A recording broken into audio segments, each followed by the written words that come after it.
Candela. What's happening, Miami? What's happening? It is February the 1st, 2021. And yes, January is gone. We are now in February, and this is going to be an interesting month. And today, ladies and gentlemen, we have an amazing show for you. We have an interview with a great guest and friend now, Mr. Craig Tortolani, who's better known as Crypto Craig. I went out to the Bitcoin Mansion in North Miami. I met up with Craig. In fact, I think we're gonna switch over and we're gonna do a little Bitcoin background there, yeah, for you guys. All right, so we met with Craig and some super cool guys I met out there, and I spent a little time with them, and basically, these guys are involved in crypto all day, all night. Met a guy that's like an actual coding. He does actual coding for Ethereum. Some other guys that work with TikTok and other different. It's just all computer-based stuff, and then but. They're all involved in cryptocurrencies and stuff. I met a guy who's a big time guy down here, Nick Spanos, who's a big time crypto guy down in Miami. And, but my most important, the most important thing that I was doing there is I was going to interview Craig, and I wanted to bring you guys some information. There's a lot of stuff going on right now. There's a lot of stuff going on in the financial sector right now with GameStop, AMC, the whole hedge fund thing, the squeeze plays. There's just so much activity in the financial sector that the whole thing behind Radio Red Pill is I want to bring you guys stuff that's current, stuff that's relatable. And if you guys haven't been following the financial sector and everything that's going on in finances, I mean, you need to, because there's a lot of stuff happening, and it's very interesting. So crypto. I was involved in crypto a while back ago, and obviously it took a dive. There was a lot of stuff happening back then where it wasn't an accepted currency. Nobody really knew what it was. I mean, people that knew about crypto knew what it was, but general knowledge wasn't. People didn't trust it. You couldn't really convert it to money. There was no ATMs that would accept crypto. It wasn't a mainstream thing. So times passed, and things are changing, and, my promise and my goal has always been to, bring good content, obviously politically charged, and we want to talk about conservative values, but there's a lot of stuff happening, like I said, in the financial sector. The dollar is being devalued. It's losing strength. It's obviously the administration is not helping that at all. We're not as strong as we were, and it's going down. And what's happening is cryptocurrency is actually on the rise. There's more stability, and it's obviously with these lack of faith on the US dollar. What's happening is crypto starting to move up. And I mean, when you got guys like Elon Musk tweeting things like in retrospect it was inevitable, and then he adds the Bitcoin moniker to his profile on Twitter, I mean, something's going on. So, anyway, we're gonna get into the crypto thing, but I do have to talk a little bit of politics. My monologue is gonna be short today, but you guys, it's February, it's Black History Month, and I want to get to our guest, but I want to remind you guys that it's the first day of Black History Month, and we are going to celebrate it just like everybody else. It's something that's important. Black culture is a part of American culture, and that's something that we should celebrate, definitely. And I'm a history buff, so I'll tell you that many people consider the father of the whole Black History Month thing a historian named Carter Woodson. He founded an association for the study of Negro life along with a minister named Jesse E. Moreland. This was in 1915. Anyway. They chose the second week of February for something called Negro History Week, and it was to coincide with the birthdays of both Abraham Lincoln and Frederick Douglass. So this was, half a century after the 13th Amendment, which abolished all slavery in the United States, which you guys know from one of my previous shows.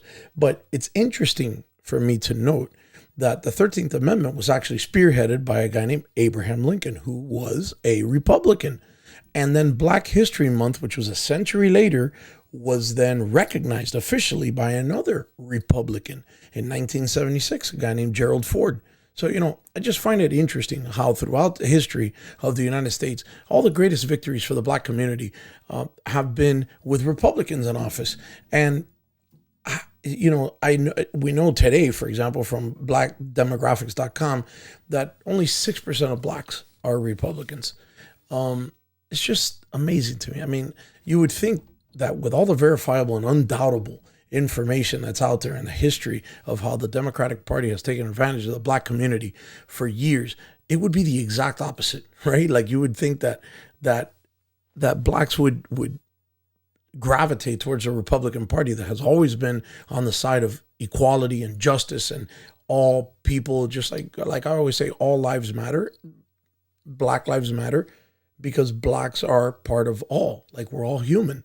So it's weird to me how there has to be some kind of distinction between your skin color for your life to matter. That doesn't make any sense to me. You're either human or you're not. If you're a human, your life matters. It doesn't matter what color you are. You could be purple human. Very interesting. Life matters. Okay. So anyway, I just think it's funny. And one of the things that I think is funny is since it's the exact opposite of what it makes sense of what would make sense, right? Due to the history. If you don't think that it was the mainstream media, which I keep telling you guys is the real enemy here, if you don't think it was the mainstream media that created that kind of misinformation and that has helped basically to dupe Americans into somehow thinking that this leftist mentality is what helps people that are poor, which is not true. Okay, all it does is pretty much put them back in bondage, because all it does is make you dependent on a government and not independent and dependent on yourself, which at the end of the day makes you dependent on a government, which makes you dependent on a master. That's what it does. But, listen, we're at Radio Red Pill. We celebrate all life, and among that is Black History Month, and we're very proud of that, and we love that. So I'm going to try to bring you some really cool information on maybe some not so known facts that Black people have done, inventions, stuff like that maybe, we don't know about. So I'm going to try to do that. Okay. But at the end of the day, we all bleed red, white, and blue on this channel.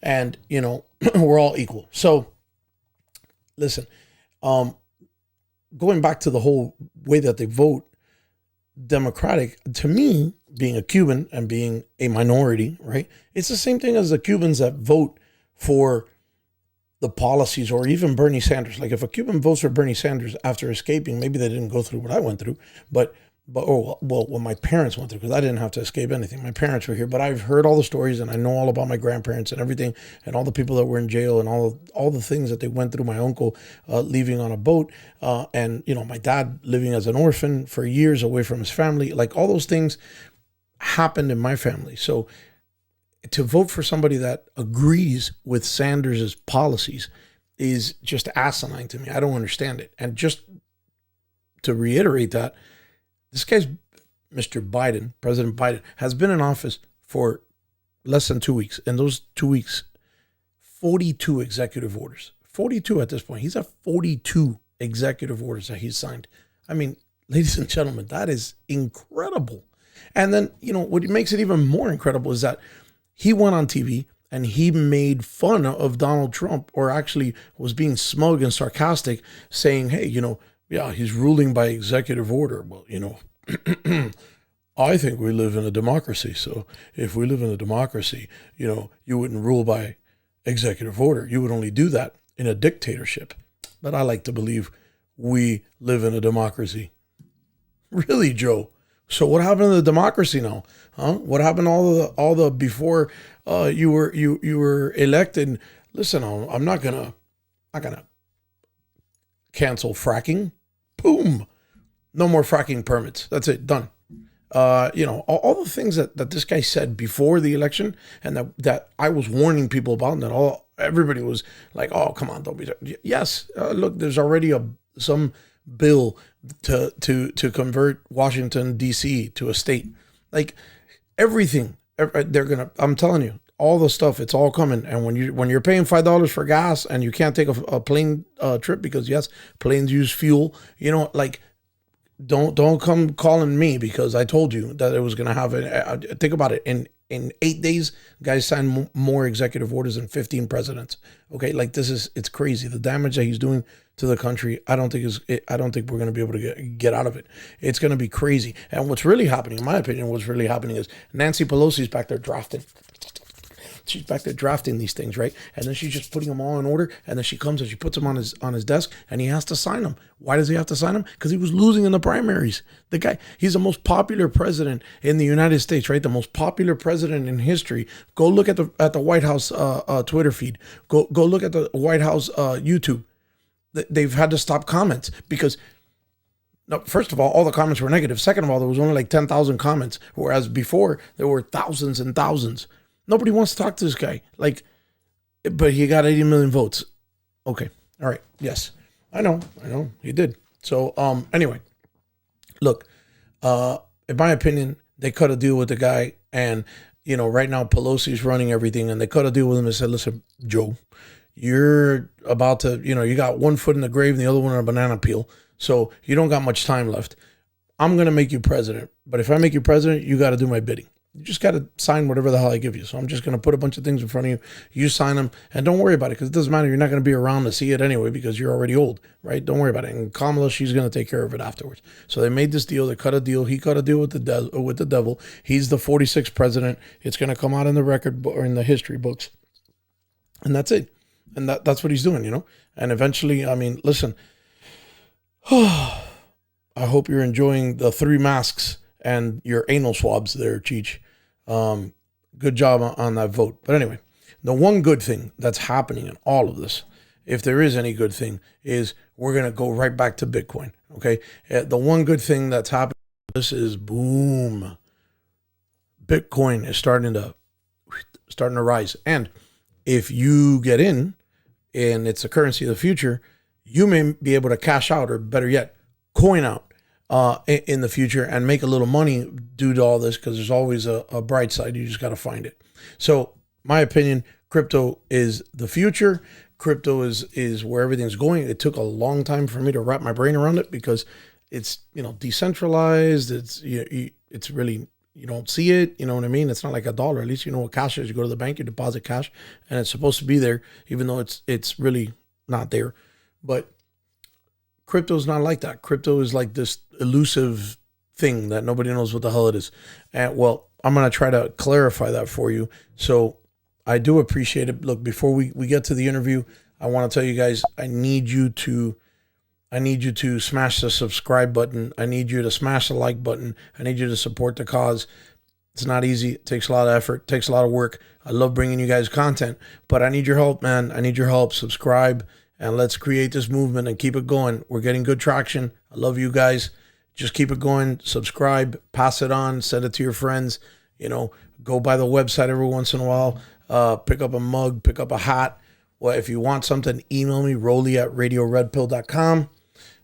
But yeah, all right. So anyway, without further ado, we're going to jump right over to Crypto Craig and the interview at the Bitcoin Mansion. I really hope you enjoy it. I really hope you learned something. I'll be right back, all right? What's happening, Miami? What's happening? So, listen, I told you guys when we started Radio Red Pill, we're going to be doing all kinds of stuff, especially having to do with Miami. So right now we are at the famous Bitcoin Mansion, and we are here with Craig Tortolani, who usually calls himself Crypto Craig, or he's known as Crypto Craig 247 on Instagram and social media. He's from Rhode Island, but he is in the 305 today. That means he's in my territory, and that means we're going to talk to him about crypto. We're going to learn whatever the hell we can. Today. Yeah, we're going to learn. Listen, we're going to learn. I am a crypto moron, okay, but I like it. All right, so, and he is a crypto genius, and when you put us together, we make this fantastic milkshake of knowledge. That is genius is a strong word, but we're gonna make something work. we'll leave with something. Right, here we go. So, okay, so listen, guys, I took the liberty of asking a bunch of friends and stuff for questions, and I posted it. If you guys ask questions, great. If you didn't, I'm sorry. He's good like that. Yeah. So, but we're gonna ask him questions, and the first thing I want to know is why Bitcoin? Why Bitcoin and Ethereum instead of the U.S. dollar, gold. Where's the value? Why? Yeah, so I'll start with just Bitcoin, then we'll kind of like tackle Ethereum. But Bitcoin is the single greatest investment in the history of time. Like it's the greatest performing asset in the history of time. So like just like let that sink in, okay? That would be enough to get me to be like, okay, what is it? But I mean, it's the only currency that's ever been created in our lifetimes. That's another like, okay, maybe I should learn about this. That is true. We started January 3rd, 2009. So we're only 12 years into this There's experiment. some white powder currencies that I've seen around here, but we're not talking about that. Okay, I'm sorry, guys. We're gonna get back. Yeah, we talk about you could trade goats if you really want to. You know, whatever you got, we'll take it. Bitcoin preferably, but. So I think it's probably the biggest invention in my lifetime, maybe of like a generation, because for the first time we're actually digitizing money. Like we're actually bringing together an asset that's completely finite. Like at least with gold. So I like to look at Bitcoin as gold 2.0. Right. So why do people have gold? Really as a storage of value. Because they're afraid of what's going on with the U.S. dollar. They use it as a hedge as against the U.S. dollar. That's why they buy gold, silver, you know, different assets like that. Sure. And so it's very much like gold, except it's better. Why? Because it's cheaper to ship, it's cheaper to store. You don't have to get a vault like you do with to store all your gold in. It's way easier. You don't have to mine it. Yeah, and it's way easier to send. It's faster, and then most importantly, and this is like the main takeaway, is it's finite. So there will never be more than 21 million Bitcoins. So when I heard this for the first time, I was like. It sounds like a Harry Potter movie. It really does. Like some guy made up some mythical internet currency that like is only used to buy drugs online and all this good stuff. But that's how it says. So I was 40 hours into YouTube. I was at a wine and cheese party. And my buddy told me about Bitcoin mining, and I'm like, I had no interest in the wine or the cheese. Yeah. I literally went back in. 40 hours into YouTube, I'm like, dude, what is going on? And I didn't know who else to call about it, but this guy understood. Shout out Shield. And so he was telling me about it. I'm like, this is unbelievable. So I'm like, this is going to change the world. I was calling about like I got it right away, and that's why I dove so deep into it. Because I understand we've never in our lives had an asset that's completely finite. Like if you look at gold, like they mine more gold every single day. That's right, and they find it, and you don't know where you're not going to find no more Bitcoin. And Elon Musk says he's going to go mine, gold on Mars. If he does that, let's just say he finds twice as much. All of a sudden, your gold is worth half unless the demand increases. So I'm a finance major. I didn't learn a damn thing in school. I learned everything on YouTube and through paid courses. But I mean, there's never been an asset in our lives that's completely finite that's been on a chart. And so if you understand supply and demand, I mean, if the demand goes up and the supply is locked, it's never going to be more than 21 million Bitcoin. As demand increases, as you're seeing the value increases. The value increases. Absolutely. So that's how I saw it. It's got no other way to go. I got to be involved. That makes sense. That makes sense to me. I hope it makes sense to everybody here. So, all right. So, let's say I buy Bitcoin, or let's say I buy a portion of Bitcoin because I can't afford a damn Bitcoin. So, let's say I buy a portion of Bitcoin, right, or a portion of Ethereum. How long should I hold the coin? Everybody says buy and hold, fire and forget. Yeah. How long should I hold? What is the typical thing?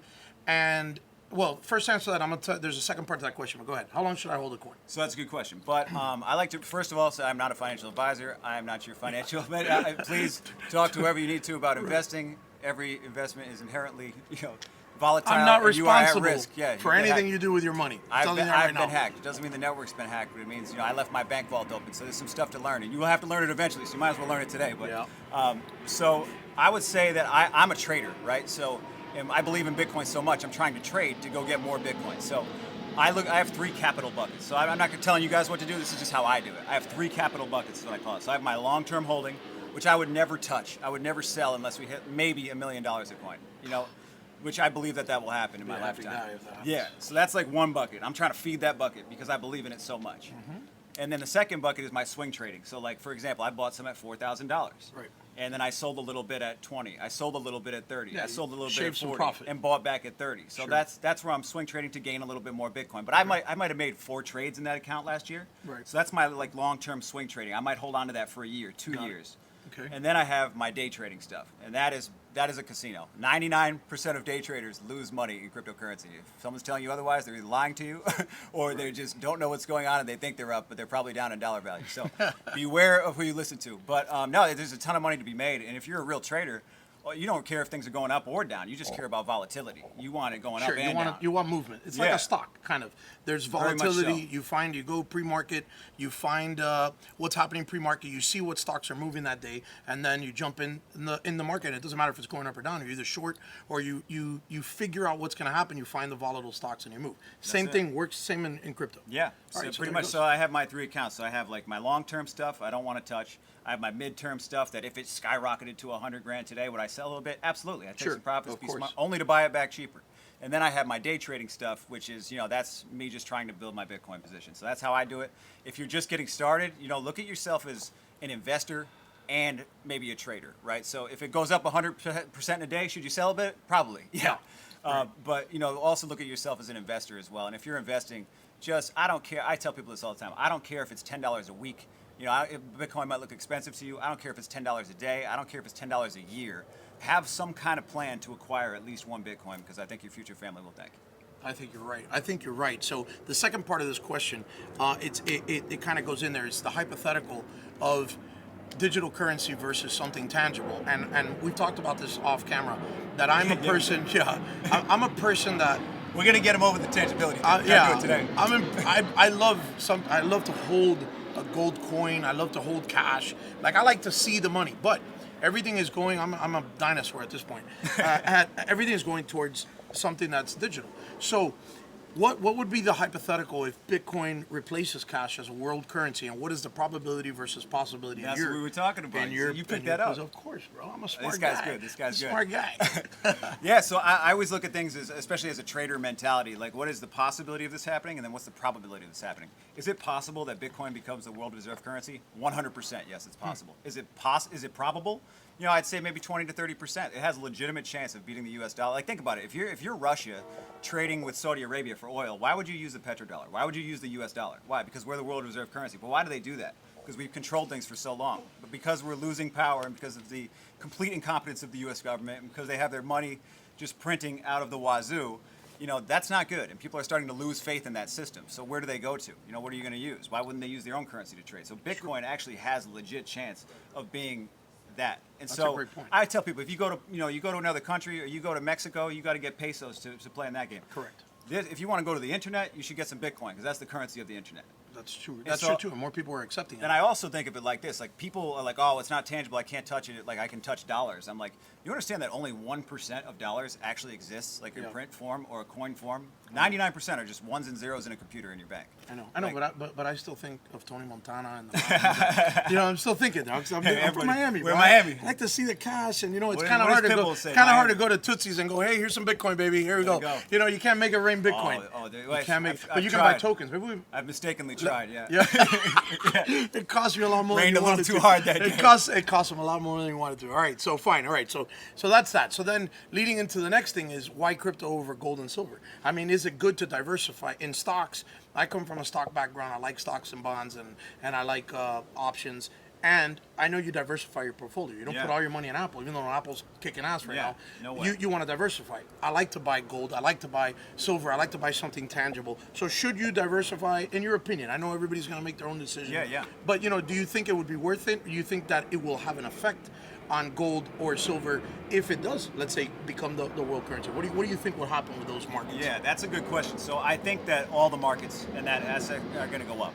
I think compared to the U.S. dollar, like, it's not so much that all these companies are performing well in the stock market right now. Like, for example, AMC is up, 100% today? Yeah. You think everyone's going to the movies during a pandemic? No. They're putting up crazy popcorn sales from last month? No, they're not. It's because Maverick's coming out. Yeah, well, that's probably See, that's what it is. That probably it's makes Tom sense. Cruise effect, baby. But it's because that, compared to the dollar, which they keep printing more of, is becoming worth less. So it's not so much that everything's like way more valuable and Bitcoin's exploding and gold is breaking all-time highs. It's that the dollar that they compare it to is becoming worth less. That's true. And so that's really important to think about. That's a great point. So I personally, I love gold. I love silver. I don't love silver as much, but I love gold. I love silver. I like precious metals. I like a hedge against the U.S. dollars. And I also love crypto. And I love mainly Bitcoin, then another basket of currencies as well. Because no one knows how it's going to shake out. That's right. But I like sticking with the biggest horse. But and I like to bet on my winners, man. Don't go out picking losers thinking they're going to catch up. Bet on your winners. Bet on your Elon Musks of the world. They win. Yeah, man. But let's just say I had a diverse portfolio of stocks, crypto, gold, silver, some precious metals. Sure. My Bitcoin position, my crypto has outgained the others so much that now I'm not balanced. I'm not as diversified. I'm crypto heavy. Yeah, you'd be 70% crypto. Everything else would bundle up, or you think 80, 90%? So I think, especially from an institutional standpoint, I think that's what we're going to start seeing. I mean, we got, $17 trillion in pension funds and 401ks and stuff like that. And the on-ramps for that to come into the space is being built right now. I mean, that's you're seeing right. it every day. There's big companies like MicroStrategy spending $600 million on Bitcoin. On Bitcoin. Yeah, and it's just a strategy for the company, for their the assets on their book.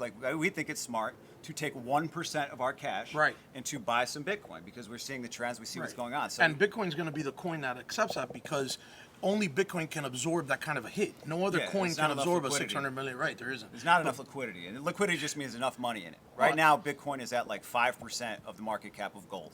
So think about it like that. What if it took 100% of gold? That would make it like a $9 trillion market cap, which brings us to like a $275,000 Bitcoin, roughly, right? Which is insane. So It's you start insane. to frame it but different ways. it's going to head that way eventually. Well, maybe not that much, but it's heading Hopefully, that I direction. haven't checked my phone. Maybe we're there now. AMC shot up. Why not? But yeah, I totally understand that. That obviously gives us a value in Bitcoin. So then, when we go back to Ethereum, which are the two main coins for the novice crypto guy, you're probably going to go into Coinbase, which is an app, Which I use. Yeah, and if you have any that you They're suggest, going public too, so keep an eye on that. that's what I was about to tell you. They're gonna go public. They're somewhat regulated. Your money goes in there. They attach to your bank. You can buy crypto right direct there. You can buy Bitcoin. You can buy Ethereum. You can buy Litecoin. You can buy a few of the bigger coins. Right. You could buy Ripple, but now Ripple. Yeah, they're getting more and more projects. Ripple got ripped and now it's coming back. I don't know what's happening. That's a whole Right. nother We're not gonna talk altcoins today. We're talking main Bitcoin. But talk a little Ethereum. That's all right. All right, talking Ethereum and Bitcoin. Do you recommend Coinbase? Do you like some other? How would somebody like Joe Schmo never bought a crypto coin in his life? Yeah. Should he open a Coinbase account? Should he go into Gemini? The easiest way is to set up a Coinbase or a Gemini account, link it up to your bank account the same way you would do a PayPal or a Venmo account, and start buying that way. They even have systems where you can set it to automatic buys. I know a lot of people that have been in crypto hate that's like the monopoly of the system now. But for the average person, that is the easiest way to get involved and to start. And I always say dip your toe in the water. People put $50 a week or $50 a month, whatever the hell you can. $10 in. Just get in the game. Just get in the game. Start learning a little bit. Just getting the game. You're right. And talking about Gemini, the advantages to Gemini is the Winklevoss brothers, right? Winklevoss twins. The twins. So they're pretty well established. They got some money, right? Yeah. These guys. They were very early investors. They're not doing as well as you and I, but they're doing well. Yeah. So these guys created this Gemini. They should. There's two of them. Right. There's two. That's right. There's two of you. You probably. That's right. I'd be crushing. really. If you had 1 million followers today. So Gemini is another good one, and Coinbase is another good one. Is there anything else any other? Binance. If you're in a state that permits it in the United States, Binance US. Binance US. It's something I used to use years ago, and then some regulations came in, and it's kind of like a gray area. Like right now, the regulations being laid out. And so that's why you have a lot of institutional money and interest on the sidelines, but these institutions don't get in to lose money. So they're waiting on the rules so we can have the rules so we can get in and then go win the game. But we can't win the game unless we know the rules. Sure. So that's all happening right before our eyes because Goldman Sachs is not going to lose money. I'm telling you right now. No, they have to get involved. It's kind of like the marijuana game. It's the same thing, right? Everybody wants it to be legal, but it's a slow process because the government doesn't want to lose money on it, right? Nobody wants to lose money on and everybody wants to smoke it. So you know what I'm saying? It's like you just got to get the regulation right. With crypto, the biggest question that I get by far on crypto is if I have crypto, do I get taxed on it? How do I get my money out of crypto? If I need it and I want to go buy a car and I can't buy a Honda with crypto because, Lehman Honda doesn't accept crypto coin. So can I buy a car with crypto? Absolutely. So there's companies for example, like CoinZoom, for example, that have a crypto debit card. I've had a crypto debit card that I can go spend my Bitcoin, Litecoin, Ethereum, or US dollars. It's like a bank account. And when I swipe it, it instantly exchanges that Bitcoin for dollars on that exchange. Is it taxed? It's through Visa. Yeah, that would be a taxable event. It's taxable. So it's treated as land in the United States right now. They're not quite sure how to handle it. It'll eventually just turn into the way they treat stocks or gold or silver. But in short, and again, check with your tax advisor. This is not tax advice. But if you buy the asset and you sell it in less than a year, you're subject to short-term capital gains, which is higher than long-term capital gains if you hold it for over a year. So keep that in mind. And also, if you buy Bitcoin and then spend it, that's counting as selling it because they don't know where it's going. They just know that it left your account. Right. So it's a sale. So whatever the difference was, you're going to pay a tax. Yeah, you bought and now you sold. You might not look at it as selling, but when you spend your Bitcoin, you're selling your Bitcoin. All right. So then we go back to the value in Bitcoin is in the fact that you can earn money much more than on the U.S. dollar for sure. It's inherently deflationary. I mean, you want to put your money 78% of all U.S. dollars in creation have been printed during the last 10 years. It's been created, which is insane. That means your dollar is worth that much less. Right. And so that's inflationary. That's heavy inflation. And here we're talking about a deflationary currency that over time less and less is produced, and it's finite. There will only ever be 21 million. Right, right. So when a big you look at company supply and buys- demand, we're not messing Right. with the supply. Here, they correct. keep pumping the supply. So Right, so it's crazy. all these big companies buying $600 million, dollars worth of Bitcoin, whether it's 1% or 10% of their portfolio, they're taking a big chunk out of the finite number of Bitcoin. And when that happens, Exactly. you now either they have to sell it to you, which they're not going to do because they're holding it as an asset, or your Bitcoin just went up in value and now you can sell it and make money. For the people that don't understand how the macroeconomical side of that works, that's how it works. If I have 10 cheeseburgers and he comes and he buys 7 cheeseburgers, I got 3 cheeseburgers. Those 3 cheeseburgers are gold, baby. And we'll only make it, and the grill is closed. That's it. Grill's closed. We're out of beef, and it's done. And the Biden tax cuts have hit us. We're done. Okay. So now, or the increases have hit us. So now those 3 cheeseburgers, those are gold, buddy. You touch those cheeseburgers, it's done, or you're gonna pay me $150 per cheeseburger. And they That's don't how go, it and they works. don't go bad. Yeah, and they don't go bad. That's right. And they're pretty, and they're kind of cool, and they have a real crypto And they type. taste They got a good. cool wallet type thing. It's actually pretty cool, guys. I mean, it's different. It's different if you're a traditional person, but like traditionally versed in economics, it's different. It really took a complete mind overhaul for me to understand this, because we grew up in my generation. You guys know already on my channel, I'm 44, so I'm not an old geezer, but I grew up on dollars. You know what I mean? There was no such thing as a crypto coin. There was no such thing as an iPhone. Okay, like all these things are new things that have changed how we at the interface of how we communicate with our phones is now through touch, and it takes a picture of you. None of that existed. So crypto has taken the dollar and basically modernized it for the younger generation, and it's the future. It's not going to go back to paper dollars that can get printed the way that the U.S. Mint does. It's going to stay in something like this, and the value of something finite. When he told me that, it was like a light bulb going off in the back of my head. I'm like, holy shit! Now I get it. Yeah. Now I understand why Bitcoin is worth 30, because I couldn't understand anything that I can't see I being think worth that's cheap. $30,000. I think that's cheap. Didn't make any sense. But when you understand that there can't be any more of it, then you say, oh, that's why people see this value. It's like and a that's rare why the value Pokemon. is- You know what it's I'm exactly saying? like a rare Yeah, Pokemon. I gotta get them all. You gotta get them all. Stay away from my cheeseburgers, Craig. All right, so, So now, couple quick questions to wrap it up. Yeah. What are the effects on global politics? I have a political podcast. Yeah. Okay. It's a tough, broad question. Yeah. But what are the effects in your mind? And you're not the end all be all. You don't know. You're not the all seeing eye. But you have your opinion, and you've been in the market sector Definitely. long enough so that your opinion matters to you, and it should matter to the people. What do you think? What do you think is happening on the political spectrum that is going to move things either way? Yeah, I mean, politics, I'm not big into politics, but obviously it doesn't matter whether you're Democrat, Republican, what you believe, who you voted for, it doesn't matter, but it affects monetary policy. Yeah, Monetary money's policy money. is what is most important. Yep. Right now, they have interest rates set at 0. It's going to be that way for the next 2 years at least. Okay. And with no plans for an increase, and they have their foot on the gas, printing money with more stimulus packages to come, which means the dollar is going to be worth less and less and less. So I think to tie it all together, it's the complete incompetence of the U.S. government. Yep. And when you lose faith in your government, you lose faith in your system. They're the system that's printing the money, which is what we trust. We trust the government to back this money by something, by some promise. That promise is slowly being broken and being eroded.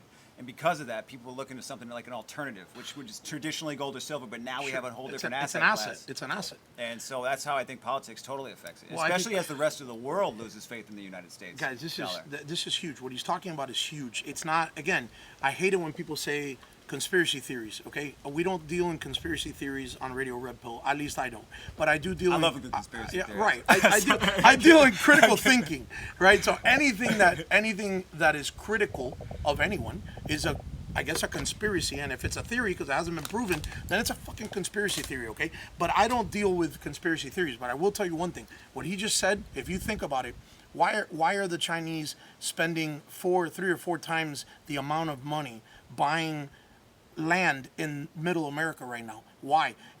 Could it be that they're going to dump the dollar? You realize that we owe them a crap ton of money, guys. Quite a bit. And so we're printing money super fast. We got a fat bar tab. We got a fat bar tab, buddy, and they're about to kick us out. We're about to get a bunch of little freaking kung fu, and we're gonna get kicked. Call an Uber. Yeah. So think about it, guys. Think about it on the macro scale. I know that a lot of us, we don't think about it this way, but if they're buying land, they're buying assets in the United States. What happened to a lot of people when the Great Depression happened? The people that survived it. Okay. And this is going back to history. You guys, by this time, know I'm kind of a history buff. What happened was that the people that bought assets they survived because they had something worth something. When the dollar went down and it wiped out, all the people that had their money in the currency, they got wiped out. Yeah. But the people that had their value in assets, that sustained, that was there. So if you're looking at Bitcoin as anything, you can look at it as an asset that's finite, that's not going anywhere. If anything, it'll get regulated, but it's not going to disappear. Yeah, I want to add one thing just Yeah, to top go it for off it. as far as like politics go and like being political. Sure. At the end of the day, you're in the United States. The government can come seize your car. They can take your land. They can take your dollars. Yeah. They can take your gold. They can take your silver. freeze your But bank if account. you remember your password and you remember your private keys in here, they cannot seize your Bitcoin. It's unconfiscatable, and that's another property that I just love it so much more. That's a great point. I'm sold. I'm in. buying it right now. Let's do it. No, I'm sold, man. So listen, guys, I hope you guys are. That's all the questions that I had. I mean, if anybody, if you have anything you want to share that we didn't talk about on this segment, I'm sure we're gonna do another one. Yeah, I would just say to everybody, like I made a lot of money in this space, and then I lost it, a lot of it. You know, being stupid and not being smart enough with how to secure it. Now, times have gotten easier over time.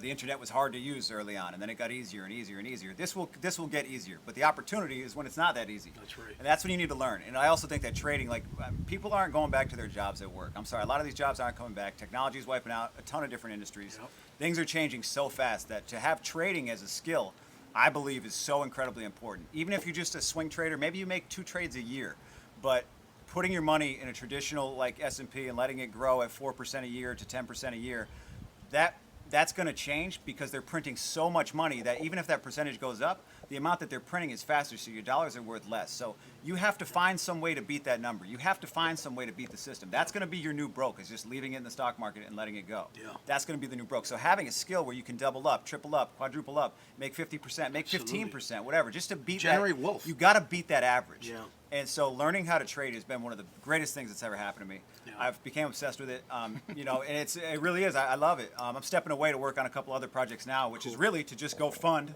so that I can go trade more. Absolutely, And I yeah. have We'll some talk goals about in those mind. in the future. We'll definitely, if you'll have me, Oh, or yeah. if I'll have you. Of course, yeah, I'll be we'll starting a talk about channel it. and everything too. We've just been pretty busy, but Awesome. Learning how to trade is an invaluable skill that will never go away. Like, there's a lot of businesses that are like recession-proof, but like my dad owns a hair salon. Like he wasn't pandemic-proof. Yeah. People even so to have a business that's Unless he pandemic-proof. did Nancy Pelosi's hair, and then he was fine. Yeah, that was more of a perm blood. So, I mean, to have this skill that you can take with you anywhere, from any phone, from any laptop, that you can look at any chart, there's never going to be a time that we can't trade asset for another asset.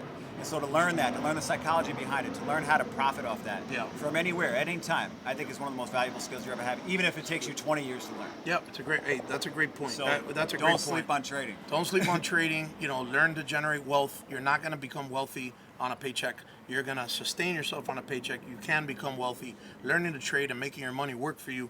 When I grew up, I remember my mom put my money in a bank account. She told me, hey, you're going to earn interest. And I was making like 5 cents a month. She said, and I would get happy. I'm like, hey, I got 5 cents, right? So, you can't generate wealth, guys. We have to start thinking about our lives as not just sustenance, and not waiting for handouts or anything. You got to generate your own wealth, and that's going to give you financial stability. And like you said, your family's going to thank you for it later. So, me being in this podcast space, I just wanted to bring that to you guys. I know it's different than the political stuff that we normally talk about, but it's important, and I want to help you out. And being in Miami, I told you, bro, you're in my hood, so you're gonna have to disclose some information. We will be back, Craig. You're gonna come back, right? Of course. All right, brother. All right, thank you, guys. Thank you so much. Thank you for having me. I We'll see you appreciate soon, it. man. Thanks. All right. So there you have it. Listen, I hope that was a good interview. I hope you enjoyed it. I hope you learned something.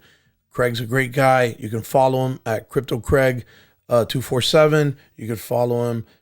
Look for him on Facebook, Crypto Craig. Okay, and he knows a lot. Send him a message. Tell him you saw him at Radio Red Pill. You wanted to find something out. Again, it's not investment advice. I'm not telling you to go put all your money and all your savings, and you're gonna call me and go, oh my God, Bitcoin went down. I'm not giving you investment advice. I'm giving you some common sense information so you can understand the crypto space and then make your own educated decisions, okay? Don't do anything based on anything that you heard today. Research, do your thing, and and hopefully it'll go well for you guys. Be smart, okay? Be smart. What I can tell you from my perspective is, well, one, if you have any questions or comments, leave them in the comments section. I always get back to you. Send me an email, like I said, Rolly@RadioRedPill.com. But what I can tell you is it's better to invest your money than it is to spend it.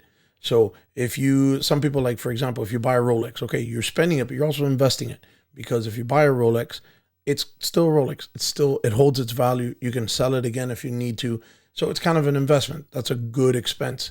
Okay. Bad expense is spending $2,000 a week on food. Not good. The food's not coming back. Eat less, or eat less expensive.